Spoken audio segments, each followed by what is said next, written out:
예, 참 좋은 교회에 오게 돼서 너무 좋은 것 같아요. 이름이 참 좋습니다. 그러니까 어떤 교회 다녀? 그러면 참 좋은 교회. 어떤 교회야? 참 좋은 교회. 너무 좋은 이름인 것 같아요. 이름을 잘 지었고요. 또 그러한 교회가 되기를 주의 이름으로 소망합니다. 식사하시고 어떻게 안 졸리시나요? 예, 저는 간식으로 생각하시고 그냥 가볍게 들으셨으면 좋겠습니다. 예, 오늘 본문은 여러분이 너무나 잘 알고 있는 그 포도원의 비유죠. 열매 없는 포도원의 비유. 익숙한 본문이라서 쉽게 이야기하면서 하나님의 은혜와 성도 여러분의 삶의 자리를 돌아보려고 합니다. 예수님이 이 비유를 말씀하시게 된 이유가 있습니다. 본문 13장 앞에 보면 10장 1절부터 5절의 내용이 있죠. 거기 보면 예수님 앞에 수많은 사람들이 따라 나와요. 그 11장이나 12장에 보면 예수님이 그때 당시에 정말 슈퍼스타였었거든요. 자신의 삶들을 채워줄 수 있는 분, 자신의 그 부족한 것들을 어떻게든지 함께 할 수 있는 분, 그런 분으로 생각하고 수만 명이 따른다고 성경에 나와 있어요. 제가 말한 말이 아니라 성경에 수만 명이라고 나와요. 그러니까 수만 명이라는 것은 남자만 수만 명이라는 거니까 뭐 아이와 노인과 여자분들까지 합치면 얼마나 셀 수 없는 숫자라는 거죠. 그 많은 사람들이 예수님을 따릅니다. 예수님은 그들을 귀찮아하지 않으셨어요. 그들에게 아낌없이 하나님의 말씀을 가르쳐 주셨어요. 그 전에 선지자가, 그 전에 율법학자나 바리새인들이나 이런 분들이 가르쳐 줬던 내용이 아니라 저는 새로운 게 들렸던 말씀, 그러나 이전부터 있었던 말씀을 백성들에게 가르쳐 주셨습니다. 그 말씀을 또한 하나님 말씀을 또한 선포하셨습니다. 그 사람들은 이 명쾌한 예수님의 말씀에 대답에 너무나 자신 삶의 문제를 해결받고 기뻐하고 저분이 정말 우리의 메시아가 아닐까 고민하고 있을 때였어요. 오늘도 그 예수님이 하나님 말씀을 가르치시고 있었던 때였습니다. 그때 당시에 한 두어 사람이 예수님 앞에 나왔어요. 그래서 이런 말을 합니다. 예수님, 지금 본디오 빌라도가 갈릴리에서 온 순례자들을 잡아서 잔혹하게 죽였습니다. 본문에는 이렇게만 나와 있어요. 그러면 도대체 왜 이 사람들이 무슨 의도를 갖고 이 얘기를 할까? 무슨 의도로 이 말씀 이렇게 했을까? 해야 되는 답변은 의도는 잘 모르지만 그 다음에 예수님께서 하신 말씀을 통해서 우리가 좀 알 수 있을 것 같아요. 예수님 이렇게 말씀하십니다. 이 갈릴리 사람들이 그런 변을 당했다고 해서 다른 모든 갈릴리 사람들보다 죄가 더 많다고 생각하느냐? 아니다. 내가 너희에게 말하지만 너희도 회개하지 않으면 다 그와 같이 망할 것이다. 도대체 이게 무슨 말씀인가? 예수님은 하나님이 죽었어야 했는데 죄가 많다고 생각하느냐? 아니다. 너희도 회개하지 않으면 망할 것이다. 이런 좀 어떻게 보면 동문서답 같은 말씀을 하십니다. 이 답변을 통해 유추해 보면 이스라엘 사람들은 이런 생각을 갖고 있었던 것 같아요. 그 사건의 원인이 개인의 죄에 인해서 얻어진 결과물이 아닌가. 그러니까 삶에서 어려운 일을 당하거나 정말 불의치 않게 자기 의도치 않은 죽음을 당하거나 이런 일을 당하면 그건 저 사람 죄 때문이야. 저거는 하나님은 선하신 분이기 때문에 분명히 그 사람의 문제가 있었을 거야. 이렇게 얘기했던 거죠. 그리고 또 예수님은 그 말한 사람들의 의중을 간파했을 거예요. 왜냐하면 당시에 하나님은 선한 분이었고 우리를 돌보시는 분인데 왜 이런 일이 일어납니까? 예수님이 선지자하고 우리에게 선생님이시기 때문에 어쩌면 좋지 않은 의도로 물어봤을 수도 있어요. 그런데 예수님께서는 거기에 대해서 답변하지 않았습니다. 죄가 많게 심판을 받는 것이 아니라 모든 사람은 죄인이기 때문에 회개하지 않으면 반드시 심판을 받게 될 것이다. 이렇게 이야기했습니다. 어떻게 보면 더 강하게 얘기하시는 것 같아요. 이 예수님의 이 의도는 사실 이런 것 같아요. 제가 봤을 때는 예수님은 이러한 잘못된 생각을 이야기하시기보다 이스라엘 사람들이 그 말씀을 통해서 뭔가 자신들의 삶을 돌아볼 수 있도록 변화될 수 있도록 강한 메시지로 말씀하셨던 것 같습니다. 그런데 이스라엘 사람들은 어리둥절했던 것 같아요. 전통적인 종교 관습, 잘못된 인식된 율법, 독선적인 선민사상, 그러면서도 또 세상에 나가면 세상과 사람과 똑같이 사는 모습들, 그걸 갖고 있기 때문에 예수님이 말씀하셔도 자신을 돌아볼 여력이 없었던 거예요. 그냥 자기는 잘 달리고 있는 자동차와 같은 그런 모습으로 생각하고 있었던 거죠. 내 얘기가 아니야. 다른 사람들의 얘기야. 라고 생각했을 수 있어요. 그리고 사람들은요, 들을 것만 들어요. 다 듣는 게 아니라 자기에게 유리한 것, 자기가 듣고 싶은 것만 듣기 때문에 안 들렸던 거죠. 그래서 예수님께서 다시 한번 말씀하십니다. 실로암에서 망대가 무너져 치워 죽은 18사람이 예루살렘에 사는 모든 사람들보다 죄가 더 많다고 생각하느냐? 아니다. 내가 너희에게 말하지만 너희도 회개하지 않으면 다 그와 같이 망할 것이다. 한 번 더 얘기합니다. 설득하려고 하지 않아요. 그냥 본인이 하시고 싶은 말씀을 선포해 버리십니다. 근데요, 성경은 이렇게 두 번씩 이런 내용이 나오면 굉장히 중요한 포인트가 됩니다. 예수님이 이 말씀을 하시려고 하는 의도가 있는 거죠. 그들은 원인과 결과를 찾으려고, 죄의 원인과 결과를 찾으려고 했지만 예수님은 그걸 얘기하지 않으셨어요. 죄는 모든 사람이 갖고 있다. 회개하지 않는 자는 반드시 망할 것이다. 그러니까 회개해야 한다라고 말씀하시는 거예요.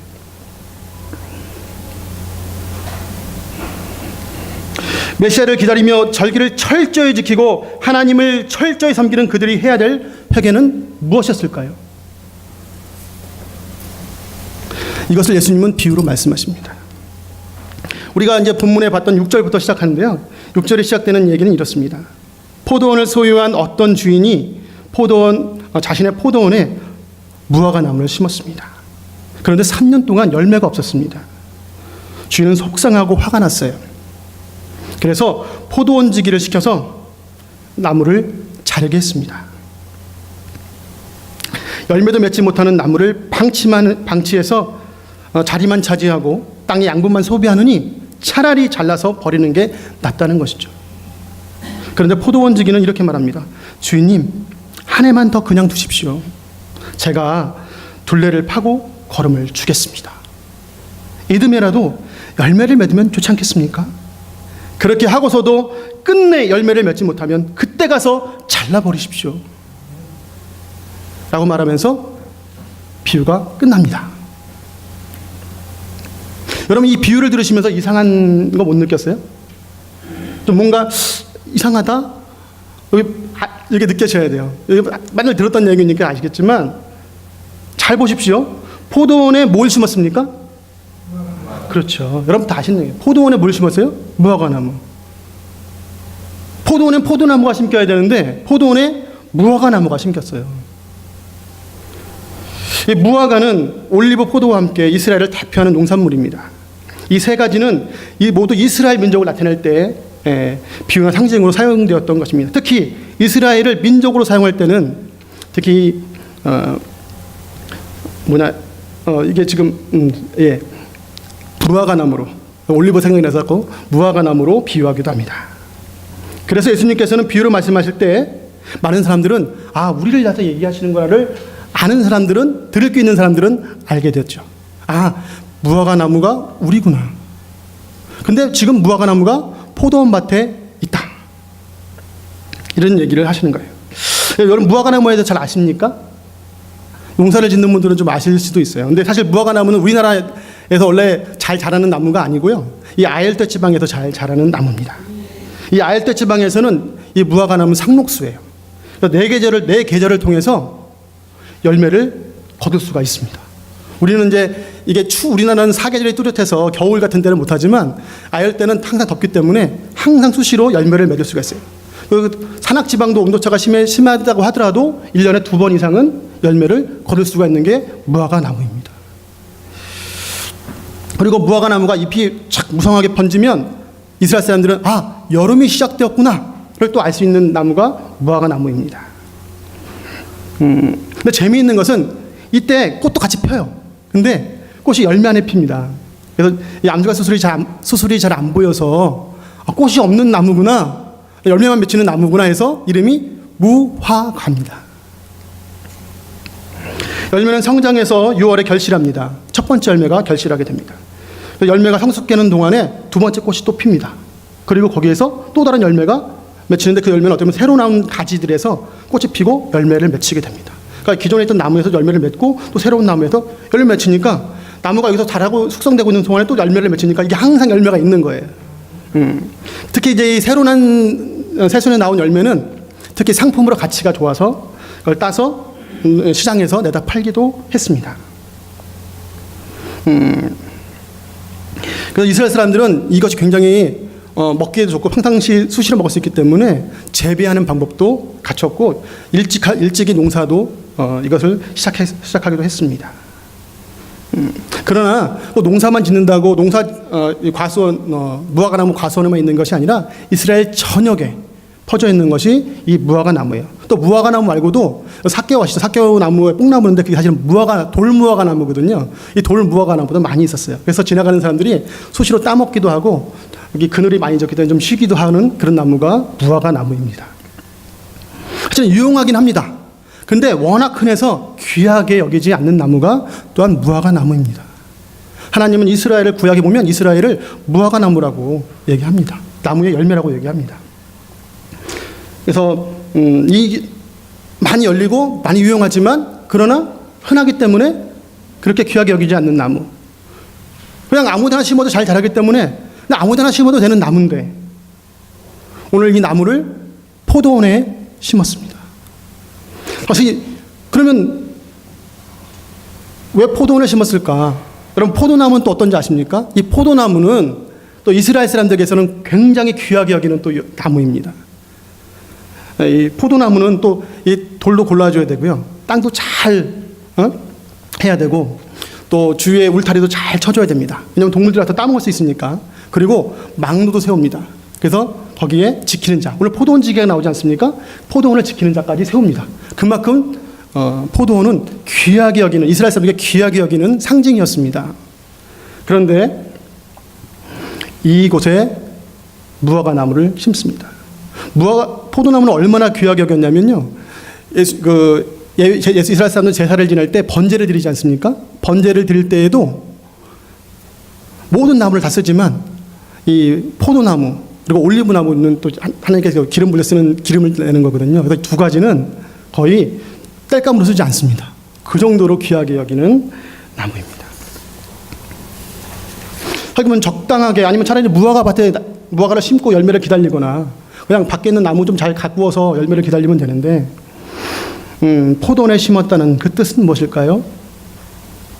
하나님은 이스라엘을 그토록 사랑하셨다는 거예요. 돌 무화과같이 흔한 것인데 그 귀하고 귀한 포도원에 심었다는 것입니다. 그게 이스라엘이고 오늘날 저와 여러분인 것입니다. 하나님의 사랑에는 차별이 없습니다. 하나님께 나오는 자들을 다 하나님은 포도원으로 인도해 주십니다. 오픈하시고 모두 받아들이십니다. 거부하거나 거절하지 않습니다. 그것이 하나님의 사랑인 것입니다. 오늘날도 마찬가지입니다. 우리의 과거가 어떠했든지 예수님을 영접하고 예수님께 나오는 모든 자들은 주님은 차별 없이 주님의 포도원에 받아들이십니다. 주님의 귀한 그 고르고 고른 땅에 귀한 옥토에 우리를 심겨주셔서 우리를 풍성하게 만들어주시기로 작정하십니다. 우리가 안전하게 뿌리내리도록 땅을 읽으시고 좋은 양문도 주시고 울타리를 쳐주시고 망루를 세워서 영적 도덕에게 우리를 지켜주시는 분이 우리 하나님이시고 우리 예수님이신 것입니다. 그리고 기다리십니다. 우리의 회개와 우리의 믿음의 열매를 기다려 주십니다. 그런데요, 일이 생겼습니다. 아까 얘기했지만 열매가 없습니다. 몇 년을 기다렸다고요? 몇 년? 3년입니다. 성경 고맙습니다. 3년을 기다렸습니다. 예수님은 하나님께서 무화과나무에 3년 동안 열매가 없어서 찍어버린다고 말씀하셨습니다. 고작 3년? 사실은 3년이면 오랜 시간이 아니거든요. 안 됐는데 찍어버리시는 것이 옳을까요? 3년이면 이제 열매도 4년쯤에 열매 맺을 것 같은데 하나님은 길이 참으시는 분인데 이스라엘 사람들은 이 3년을 들었을 때요 3년이 아니었던 것을 알고 있었어요. 그러니까 이스라엘 풍습을 봐야 되는데 이스라엘은 레위기에 보면 나무를 심고 3년 동안은 할례 기간으로 정합니다. 그때는 열매를 거두지 않아요. 그리고 4년째 되는 날, 출애굽기 보면 4년째 될 때에 첫 열매를 따서 하나님께 드립니다. 그러면 이 나무를 심었는데 몇 년째 나무를 열매를 먹을 수 있을까요? 5년째. 그러니까 4년째는 하나님께 드리는 거니까 5년째부터 드려요. 그럼 5년째 따고 6년째 따야 됩니다. 근데 5년째 갔더니 열매가 없어요. 6년째 갔는데 열매가 없어요. 또 7년째는 뭐냐면 안식년이라 나무에 손을 댈 수가 없어요. 그럼 또 기다려야 돼. 그럼 몇 년째요? 8년째에 갔는데 그 나무가 3년째가 아니라 8년 동안 기다렸는데 열매가 없었던 거예요. 적은 기간이 아니었습니다. 짧은 기간이 아니었습니다. 8년이라는 생활 동안 그 포도원에 심겨놨는데 열매가 없었다는 거예요. 또 어떤 학자들은 이렇게 합니다. 아니에요. 그 10년이에요. 왜요? 연속 3년이라면 7년, 안식년을 마치고 8, 9, 10년으로 해서 10년째예요. 8년이고 10년이고 일단은 오래됐거든요. 나무가 8년, 10년 지나서 열매가 없다는 것은 이 과수나무로서의 가치가 없다는 거예요. 들판에 심어도 잘 자랄 나무가 과수원에 심겼는데 열매가 없다. 속상하겠습니까? 안 속상하겠습니까? 주님이 이런 마음이었을 거예요. 그 척박한 땅에서, 척박한 성경에서 이리 방황하고 저리 방황했던 이스라엘 민족을 하나님께서 품어주셨는데, 그리고 그들을 가리키고 선지자들을 보내서 이야기하고 그렇게 했는데 여전히 그들은 변화가 없었습니다. 열매가 없었습니다. 그러면 예수님이 방치했을까요? 아니요. 무화과 나무는요, 어릴 때 손질을 잘하지 않으면 열매를 맺을 수 없다고 합니다. 또 늙은 나무는 그때그때 손질해주지 않으면 그 늙은 나무로서의 가치를 상실해버립니다. 그러니까 손이 의외로 또 많이 잘 기르려면 많이 가야 되는 나무가 무화과 나무입니다. 그러니까 주님은 이스라엘 사람들에게 얘기하는 거예요. 내가 너희를 그렇게 돌봤지 않느냐, 그렇게 말하지 않느냐, 그렇게 품었지 않느냐, 이제는 좀 열매를 맺어다오, 이 말씀을 하시고 싶었던 거예요. 너희에게 도끼가 찍혀서 멸망당할 것이 아니라 열매를 맺어다오, 이런 거예요. 무화과나무의 특징이 있습니다. 무화과나무는요, 많이 맺힙니다. 풍성히 맺혀요. 그리고 여러 번 맺혀요. 심지어 많이 맺힐 때는 1년에 5번도 수확한답니다. 그러니까 얼마나 많이 맺히겠어요. 그 풍성하게 맺혀야 될 곳에 단 한 개의 열매도 없는 그 무화과 나무를 예수님은 속상해 하시는 거죠. 하나님은 속상해 하시는 거죠.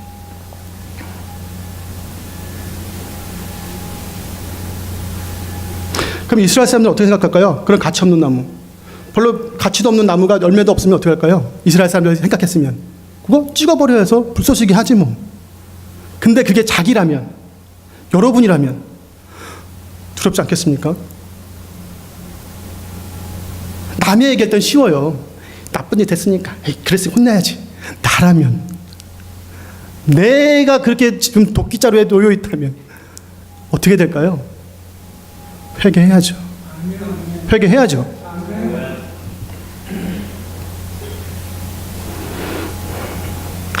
주님은 이스라엘 백성을 유대나무에 비유하고 있음을 우리는 이제 알았습니다. 당시의 이스라엘 사람들은 그러면 어떻게 생각길래 주님께서 열매 없다고 얘기했을까요? 한번 살펴보겠습니다. 그들은 하나님을 철저히 섬기기로 유명한 민족이었습니다. 선민의식의 프라이도 높았습니다.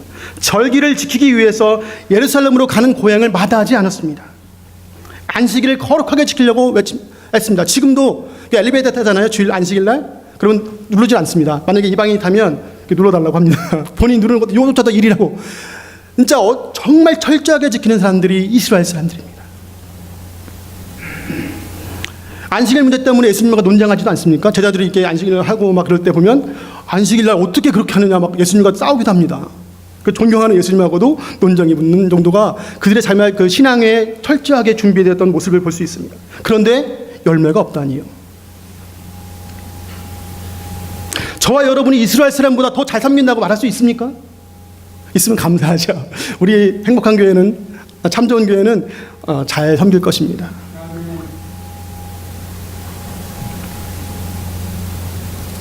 근데 위에 보면 이 열매가 도대체 무엇인가? 아까 얘기했지만 위에서는 회개 촉구를 해놓고 밑에서는 열매를 얘기했죠.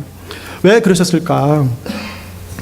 그거에 대해서 같은 이 누가복음을 쓴 누가복음에서 발견해 보려고 했었습니다. 그 3장에 누가복음 3장에 보니까 이렇게 나오는데 거기에는 유명한 분이 나와요. 예수님보다 앞서서 예수님의 길을 닦은 분이 계시죠. 누구실까요? 그죠? 이게 침례 요한. 그래서 침례기 목사기 때문에 침례로 하겠습니다. 침례 요한입니다. 이 침례 요한이 이런 말을 합니다. 회개에 합당한 열매를 맺고. 뭘 맺으라고요? 회개에 합당한 열매를 맺으라. 회개하라가 아닙니다. 회개에 합당한 열매를 맺으라. 그러면서 이런 말을 합니다. 예수님과 똑같은 얘기를 합니다. 이미 도끼가 나무 뿌리에 놓였으니 좋은 열매를 맺지 않은 나무마다 찍혀서 불에 던지우리라. 예수님은 그냥 찍힌다고 그러는데 이런 불에 던진다고 얘기합니다. 침례원이 이렇게 외쳤습니다. 이것을 다시 현대인의 성경에서 한번 살펴봤습니다. 그랬더니 도대체 합당한 열매를 뭐로 표현했느냐? 너희는 진정으로 회개했다는 것을 보여줄 만한 바른 행동을 해라. 내가 예배 잘못 드렸어. 남들 이렇게 해서 이런 분이 아니에요. 무슨 행동? 바른 행동을 해라. 근데 여기서 중요한 것은 행동이에요, 행동. 회개란 입으로만, 마음으로만, 기도로만 끝나서는 회개가 아닙니다. 그것은 아직 미완성의 회개라고 말할 수 있습니다. 요새 사회에 판사들이 지탄을 받고 있습니다.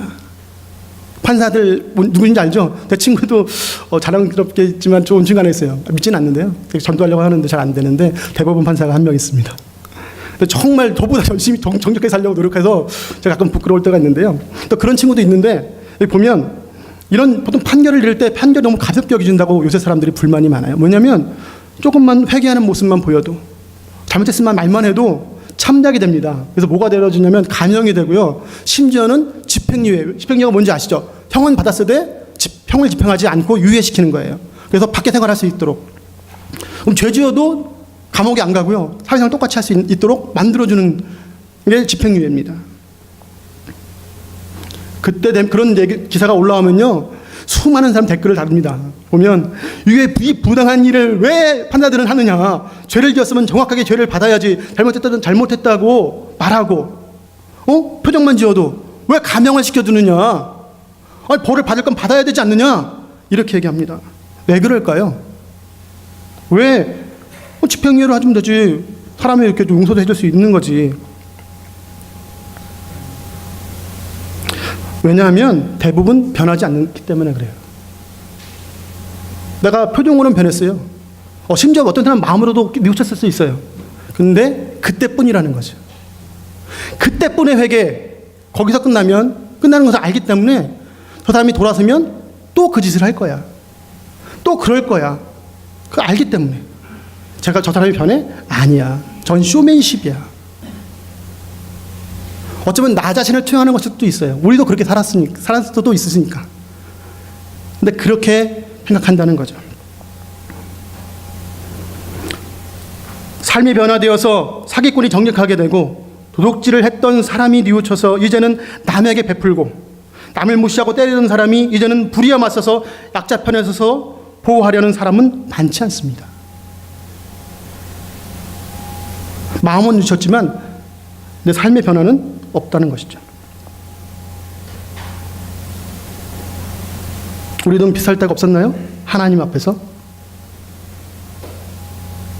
하나님의 메시지를 들 때 회개하지만 돌아서면 교회 밖으로 나가면 우리는 그렇게 살지 않았나요? 저도 부끄럽지만 그렇습니다. 그런데요, 회개라는 것은 명사입니다. 그러나 회개는 보통 실물로 잡히지 않는 것을 추상명사라고 합니다. 관념적인 명사, 추상명사. 근데 저는요, 회개를 추상명사라고 생각하지 않습니다. 회개는 동사적 명사라고 말하고 싶어요. 마음으로만 끝나는 것이 아니라 진정 삶에서 열매를 맺어야 그것이 바른 회개, 진정한 회개라는 것입니다. 누가복음 말합니다. 열매도 또 뭐란 무슨 열매? 좋은 열매를 맺으라고요. 그냥 막열매 맺으라는 것이에요. 주님이 포도원에 심긴 이유가 있습니다. 좋은 열매 맺으라는 것이에요. 하나님이 원래 우리를 창조했던 그 모습 그대로의 모습, 그것에 우리의 하나님의 형상이 담겼습니다. 너희는 하나님의 자녀들이지 않느냐? 나의 형상을 닮은 너희들이지 않느냐? 하나님의 원래 창조하신 목적 그대로 살기를 바라시는 그 뜻이 있는 것입니다. 아무데나 막 심어도 되는 것을 포도는 왜 심었겠습니까? 땅을 고르고 배수로를 파고 보초를 세우고 막루를 세우는, 우리는 그러한, 하나님은 무가치한 우리를 그러한 가치 있는 존재로 여기시고 그렇게 가치 있게 바라보시고 기대하시고 심으셨던 것입니다. 그런데 우리의 삶은 어떤가요? 우리가 하나님 앞에 나왔습니다. 은혜를 받고 감사하고 회개했습니다. 그런데 여전히 나는 1년 전, 2년 전, 10년이 가도 삶은 여전히 쳇바퀴 돈다면 누구를 탓해야 될 것입니까?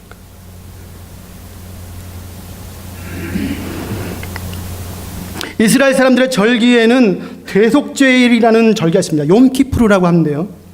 온 백성이 신년을 맞으면서 하나님께 회개로 시작하는 절기입니다. 너무 좋은데요. 그들은 대속죄일을 이렇게 준비합니다. 첫 번째는 자신과 다투거나 원수관계에 있는 사람들을 만나서 내가 잘못한 거 있으면 좀 용서 좀 미안해, 내가 잘못했어, 내가 다시는 안 그럴게. 그리고 또 내가 나에게 잘못한 사람이 있으면 괜찮아, 우리 그러지 말자, 그냥 화해하자, 손을 내미는 과정이 필요합니다. 두 번째, 그리고 내 이웃의 어려운 사람들을 돌아봐야 됩니다. 그들에게 구제를 해야 됩니다. 그리고 세 번째, 그리고 나서 자신을 돌아보고 겸비하여서 금식하고 절제해야 됩니다. 그리고 나서 하나님 앞에 나와 회개할 때 하나님이 그 회개를 받아주신다는 거예요. 그냥 단순히 마음에 뉘우쳐서 회개하는 것이 아니라 그 일련의 과정들을 통해서 자신을 돌아보고 자신의 삶이 어떤 것이 현 위치를 바라보고 다시 한번 개선의 여지를 둬야 하나님이 너를 용서하겠다는 것이죠. 사람을 용서하지 않는 자를 하나님이 용서할 수 없다는 것이죠. 다른 사람들과 관계가 회복되지 않는데 하나님이 너와 나의 관계를 회복할 수 없다라고 얘기하십니다. 이렇게 지내면 멋질 것 같은데, 근데 주님은 이러한 이스라엘 백성이 이런 행위를 조차도 열매가 없다고 하십니다. 그 이유는 그것도 그때뿐이거든요. 절기 때뿐이거든요. 1년 365일 가는데 절기 때만 그렇게 살고 나머지는 내 멋대로 사는 거예요. 그리고 중요한 하나님 앞에 나올 때만 하나님 자녀답게 나옵니다. 이 절기를 통해 하나님이 원하시는 삶이 무엇인지를 깨닫고 한 걸음씩 성장하기를 원하셨지만 1000년이 지나도 절기는 절기일 뿐이었습니다. 재미있는 것은 하나님도 우리에 대한 사랑이 변하지 않으셨지만 이스라엘도 그들의 삶이 변하지 않았다는 거예요. 변했을 수도 있어요. 변했다면 뭘 변했냐면 더 보수적인 종교인으로 변했습니다. 사실 이전에 그들은 하나님과 우상 사이에서 좀 우왕좌왕했어요. 좋아하면 보암직하면 일로 가기도 하고, 하나님 혼내시면 다시 또 와서 회개하고 또 하나님 섬기고, 다시 그러다가 또 세상 옆에 좋은 것도 있으면 다 받아들이고 우상 섬기고 몰래 섬기고, 또 하나님이 또 진노해서 혼나면 또 다시 하나님 앞에 회개하고, 사사시대부터 계속 그래왔거든요.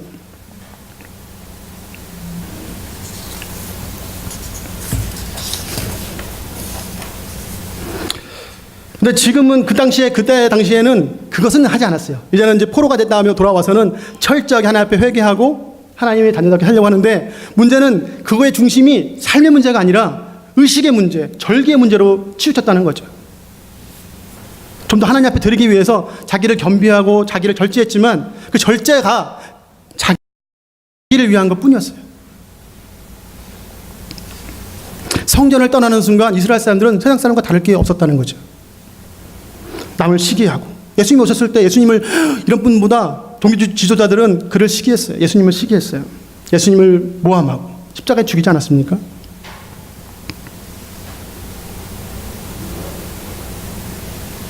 근데 그들이 또 하나님을 떠난 것도 아니에요. 하나님 앞에, 하나님의 포도원에 심겨 있어요. 그러니까 더 하나님 입장에서는 화가 나는 거죠. 떠나 있으면 어떻게 옮겨 심어서 다시 기회가 있는데, 심어놨고 기르고 정성을 주었는데도 편하지 않는 것, 이거 어떻게 해야 될까? 열매는 없고 양분만 흡수합니다. 어느 민족보다 하나님을 잘 알고 경험했지만 하나님은 그들의 삶을 열매 없는 삶이라고 말합니다. 오늘날 우리는 어떻습니까? 그러면 어떤 것이 열매일까요? 거창하지 않습니다. 우리 누가복음 3장을 함께 보겠습니다. 누가복음 3장 잠깐 별로 펼쳐보실까요? 설교 좀 길죠. 죄송합니다.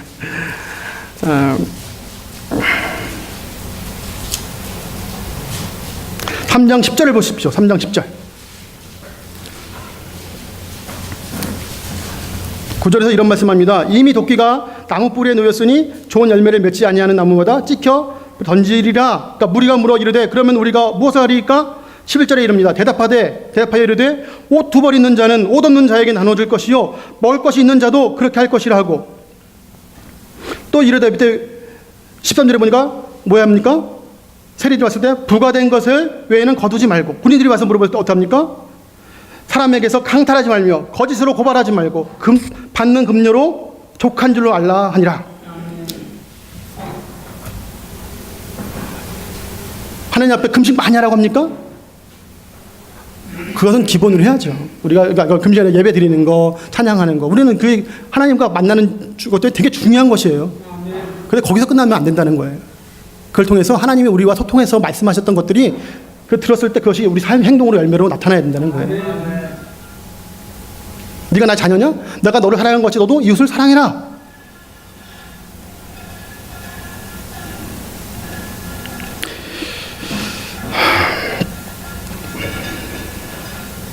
야고보서에는 이렇게 말합니다. 내 형제들아, 만일 사람이 믿음이 있노라 하고 행함이 없으면 무슨 유익이 있으리요? 그 믿음이 능히 자기를 구원하겠느냐? 구원의 문제까지 얘기하십니다. 영혼 없는 몸이 죽은 것 같이 행함이 없는 믿음은 죽은 것이니라. 죽은 나무에 열매가 맺히겠습니까? 여러분, 회개와 믿음은 다를까요? 회개는요, 믿음의 일부 부분이에요. 회개를 통해서 믿음으로 나아가는 거거든요. 회개 자체가 예수님을 믿기 때문에 회개하는 것이거든요.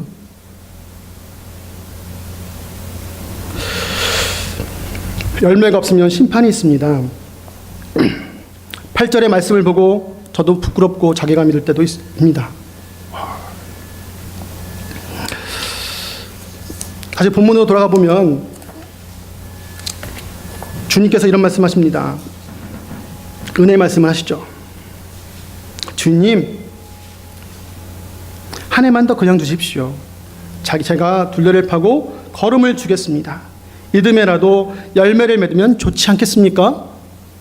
그렇게 하고서도 끝내 열매를 맺지 못하면 그때 가서 잘라버리시지요.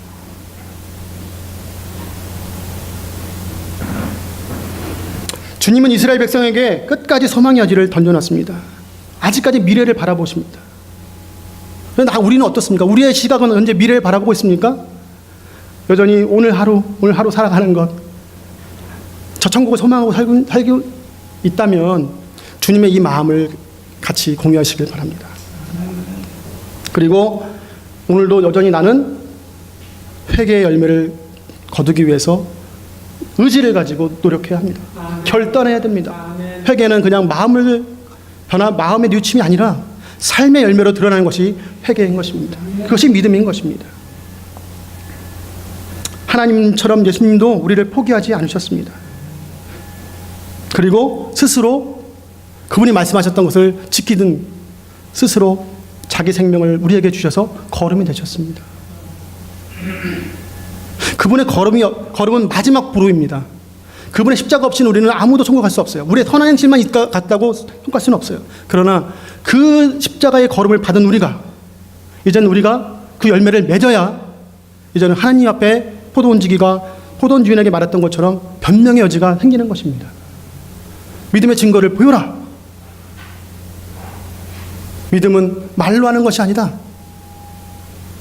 믿음은 동사적 명사예요. 믿는 것은 믿으면 따르고 순종하고 결실이 있어야 되는 것입니다. 주님은 말씀하십니다. 나는 너를 아직 포기하지 않았어. 돌이켜서 열매를 맺어라. 그래서 나와 함께 영원히 낙원에 머물도록 하자. 주님은 우리에게 자기 생명을 걸음으로 주기에 아까워하지 않으셨습니다. 오히려 기뻐하셨고 2000년 후에 우리를 그 십자가상에서 돌아보시면서 기뻐하셨습니다. 여기에 온 여러분들을 기뻐하시면서 기대하십니다. 그것이 우리 예수님이십니다. 그분이 우리에게 말합니다. 돌이켜 회개하라. 열매를 맺어라. 어떻게 하셔야 되겠습니까?